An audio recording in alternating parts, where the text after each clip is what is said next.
بسم اللہ الرحمن الرحیم۔ ناظرین، آج کی اس ویڈیو میں ہم آپ کو حضور نبی کریم صلی اللہ علیہ وسلم کا وہ دلچسپ واقعہ سنائیں گے جب آپ صلی اللہ علیہ وسلم موسیقی سننے کے لیے گئے اور پھر آپ کے ساتھ کیا واقعہ پیش آیا، لہٰذا ویڈیو کو آخر تک ضرور دیکھیے گا۔ ناظرین، حضور نبی اکرم صلی اللہ علیہ وسلم کی عمر مبارک جب 7 برس کی ہوئی تو سرکار دو عالم صلی اللہ علیہ وسلم کی آنکھیں دکھنے لگی۔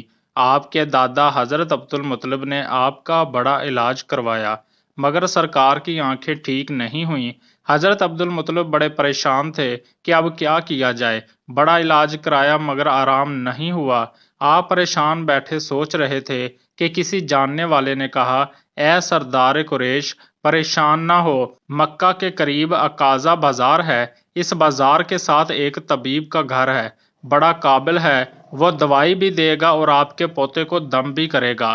آپ اپنے فرزند کو وہاں لے جائیں، شاید حضور صلی اللہ علیہ وسلم کو آرام مل جائے۔ حضرت عبد المطلب بڑے خوش ہوئے۔ آپ نے حضور اکرم صلی اللہ علیہ وسلم کو ساتھ لیا۔ اس طبیب اس راہب کے پاس تشریف لے گئے۔ جب راہب کے مکان پر پہنچے تو مکان کو بند پایا۔ آوازیں دی، لوگوں نے کہا کہ ابھی دروازہ بند ہوا ہے، اب 1 سال کے بعد پھر کھلے گا، اب کھلنا مشکل ہے۔ عبد المطلب مایوس ہوئے کہ اب کیا ہوگا کہ فوراً ہی عبادت خانہ میں زلزلہ آیا۔ نزدیک تھا کہ عبادت خانہ گر جائے اور راہب دب کر مر جائے۔ جلدی سے راہب گھبرا کر باہر نکلا، حیرت سے چاروں طرف دیکھتا اور کہتا تھا، آج کون یہاں آیا ہے جس کی تعظیم کے لیے عبادت خانہ سجدہ کرتا ہے، جن کی زیارت کی خوشی میں مکان جھومتا ہے، جن کے خوف سے لرز رہا ہے۔ جب حضور صلی اللہ علیہ وسلم پر نظر پڑی تو گھبرا کر بولا، عبد المطلب، تم اس بچے کو نہیں جانتے کہ یہ کون ہے؟ یہ دنیا جہاں کا نبی، گناہ گاروں کا شفیع ہے۔ اگر میں اپنے عبادت خانہ سے باہر نہ آتا تو فوراً دب کر مر جاتا۔ اے عبد المطلب، ان کی حفاظت کرو، ان کے دشمن اکثر یہودی ہیں۔ عبد المطلب نے فرمایا کہ اے راہب، میرے بچے کی آنکھیں دکھتی ہیں، سنا ہے تم آنکھوں کا علاج کرتے ہو۔ راہب نے کہا، کیا تم طبیب کو مریض اور بیمار کے پاس لائے ہو؟ میں فرزند جہاں بھر کا طبیب، جہاں کے لیے شفا ہے، اس کا منہ خزانہ ہے شفا اور بقا کا۔ عبد المطلب، ان کا علاج اور ان کی دوا ان کے پاس ہے، تم ان کے منہ کا لعاب ابھی ان کی آنکھوں میں لگاؤ۔ یہ سن کر عبد المطلب نے آپ کے منہ کا لعاب آپ کی آنکھوں میں لگایا۔ لعاب کا لگانا تھا یا مرض کے لیے شفا کا بہانہ تھا؟ یہی لعاب آپ کا علاج بنا۔ جیسا کہ ہجرت کے موقع پر غار ثور میں ابو بکر صدیق کو سانپ نے کاٹ لیا تو آپ نے اپنا لعاب دہن لگایا تھا۔ ابن راہویہ رحمۃ اللہ علیہ نے اپنی مسند میں اور ابن اسحاق بہقی اور ابن عساکر رحمۃ اللہ علیہ نے حضرت علی سے روایت کی کہ میں نے رسول اللہ صلی اللہ علیہ وسلم کو فرماتے سنا کہ میں جاہلیت کی رسوم بد اور لہو لب کی طرف کبھی بھی متوجہ نہیں ہوا سوائے 2 راتوں کے، اور ان 2 راتوں میں اللہ تعالیٰ نے مجھے بے خطا اور معصوم رکھا۔ ایک رات کا واقعہ تو یہ ہے کہ مکہ کے چند نوجوان اور میں، آپ صلی اللہ علیہ وسلم اپنے گھر کی بکریوں کے ریوڑ میں تھے۔ میں نے اپنے ساتھی سے کہا، ذرا میری بکریوں کی نگرانی کرنا تاکہ میں مکہ جا کر نوجوانوں کا شغل دیکھوں۔ اس نے کہا، اچھا۔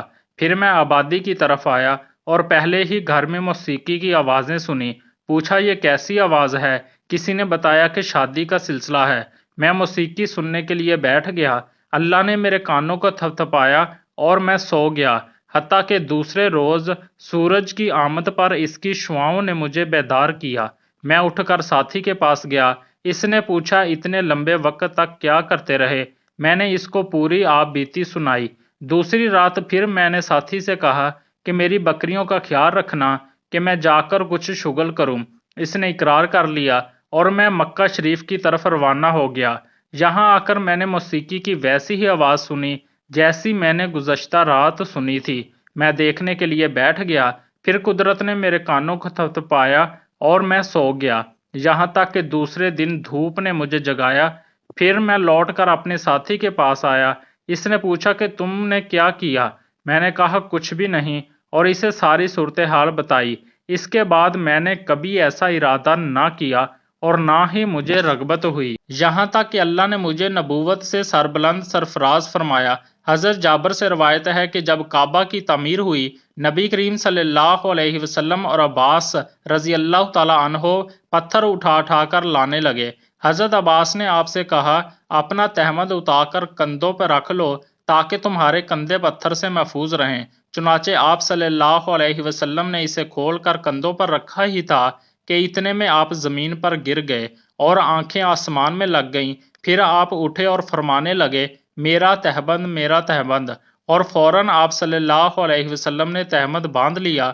حضرت عباس فرماتے ہیں کہ اچانک آپ بے ہوش ہو کر گر پڑے۔ میں دوڑتا ہوا آیا، دیکھا تو آپ کی نگاہیں آسمان میں پیوست تھیں۔ میں نے کہا، اے بھتیجے، تمہاری حالت کیا ہے؟ آپ نے فرمایا، مجھے روک دیا گیا ہے کہ میں برہنہ ہو کر چلوں۔ اس کے بعد آپ کبھی عریان نہ ہوئے۔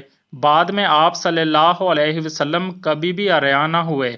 حضرت عباس کہتے ہیں، میں نے آپ کی بات نوٹ کر لی کہ اس کے بعد آپ کبھی عریان نہ ہوئے، حتیٰ کہ اللہ نے آپ کی رسالت کا اظہار کر دیا۔ ناظرین، امید کرتے ہیں آپ کو ویڈیو پسند آئی ہوگی۔